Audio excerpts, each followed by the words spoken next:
इकाई 1 का ये पाठ्यक्रम सिर्फ टॉपिक्स की कोई लिस्ट नहीं है, बल्कि इसे एक परफेक्ट रोड मैप माना जा सकता है। ये बहुत ही सटीक तरीके से बताता है कि कार्यालयी हिंदी का स्वरूप, उसका उद्देश्य और क्षेत्र असल में है क्या। इसके जरिए हम औपचारिक संचार की पूरी कार्यप्रणाली को बहुत ही स्पष्ट रूप से समझ सकते हैं। ये साफ तौर पर दिखाता है कि एक भाषा कैसे एक पूरी व्यवस्था को चलाने का सबसे अहम साधन बन जाती है। हमारी ये चर्चा मुख्य रूप से इन 5 बिंदुओं पर केंद्रित होगी।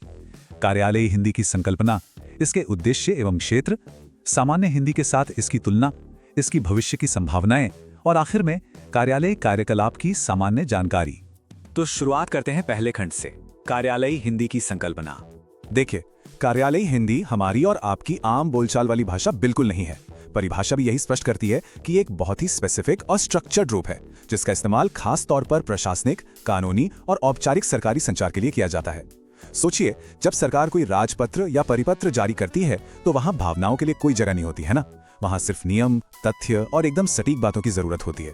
ये एक ऐसा टूल है जो हमारे पूरे सरकारी ढांचे को बिना किसी रुकावट और पूरी लीगल वैलिडिटी के साथ चलाता है।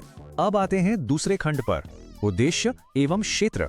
अब ये समझना जरूरी है कि इसका काम क्या है।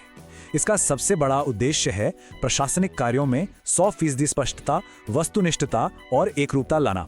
इसका सीधा सा मतलब ये है कि किसी सरकारी आदेश को कोई भी अधिकारी पढ़े, उसका बस एक ही अर्थ निकलना चाहिए, उसमें कंफ्यूजन की कोई गुंजाइश नहीं होनी चाहिए। और अगर इसके क्षेत्र की बात करें तो ये सिर्फ किसी छोटे सरकारी दफ्तर तक सीमित नहीं है। इसका दायरा बहुत विशाल है। सारे सरकारी मंत्रालय, कानूनी मसौदे, पब्लिक सेक्टर की इकाइयां और यहां तक कि कॉर्पोरेट संचार भी पूरी तरह से इसी के दायरे में आते हैं। तीसरा खंड बहुत ही दिलचस्प है, सामान्य बनाम कार्यालयी हिंदी। ये तुलना इस पूरे विषय को शीशे की तरह साफ कर देती है। एक तरफ है सामान्य हिंदी, जो काफी लचीली है, भावनाओं से भरी है और जिसे हम रोजमर्रा की बातचीत में इस्तेमाल करते हैं। लेकिन दूसरी तरफ है कार्यालयी हिंदी।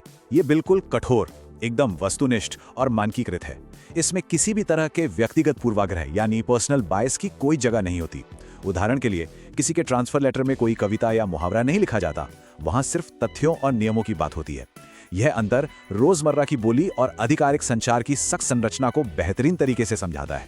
आगे बढ़ते हैं चौथे खंड की तरफ, कार्यालयी हिंदी की संभावनाएं। बदलते वक्त और तकनीक के साथ इस भाषा का विकास देखना वाकई बहुत रोचक है। डिजिटल युग में इसकी संभावनाएं तेजी से बढ़ रही हैं। सबसे पहला और अहम पॉइंट है उभरते हुए डिजिटल गवर्नेंस प्लेटफॉर्म्स के साथ इसका निर्बाध एकीकरण। आज लगभग सभी सरकारी सेवाएं और पोर्टल हिंदी में मौजूद हैं। इसके अलावा ग्लोबल कॉर्पोरेट डॉक्यूमेंटेशन में भी इसकी मांग लगातार बढ़ रही है, क्योंकि मल्टीनेशनल कंपनियां भी स्थानीय स्तर पर कनेक्ट करना चाहती हैं। और हाँ, तकनीकी अनुवाद और खास भाषाई रोल्स में तो इसका दायरा बहुत ही तेजी से फैल रहा है। और अब हमारा 5वां और आखिरी खंड, कार्यालयी कार्यकलाप की सामान्य जानकारी। थ्योरी से निकलकर अगर प्रैक्टिकल बात की जाए तो रोजमर्रा के सरकारी दफ्तरों में काम करने का एक फिक्स तरीका होता है। सबसे पहला स्टेप है बेसिक प्रशासनिक शब्दावली को समझना, यानी वो खास पारिभाषिक शब्द जो सरकारी फाइलों में इस्तेमाल होते हैं। दूसरा और सबसे महत्वपूर्ण काम है औपचारिक पत्राचार, टिप्पणी यानी नोटिंग और प्रारूपण यानी ड्राफ्टिंग करना। जब कोई फाइल किसी विभाग में आगे बढ़ती है तो उस पर जो भी विचार या फैसले लिखे जाते हैं वो इसी विशिष्ट भाषा में होते हैं। और अंत में इन्हीं के जरिए रोजमर्रा की जो भी नौकरशाही प्रक्रियाएं हैं उनका सुचारू रूप से निष्पादन किया जाता है। तो कुल मिलाकर इस पूरे विश्लेषण का सार यही है कि इकाई 1 का ये सफर सिर्फ एक सैद्धांतिक कॉन्सेप्ट नहीं है, बल्कि हमारे दैनिक प्रशासनिक कामकाज की एक बहुत ही मजबूत नींव है। ये साफ तौर पर दिखाता है कि कैसे भाषा के नियम सीधे सीधे असली दुनिया के दफ्तरों को सुचारू रूप से चलाते हैं। इस चर्चा को खत्म करने से पहले एक बहुत ही गहरा सवाल सामने आता है।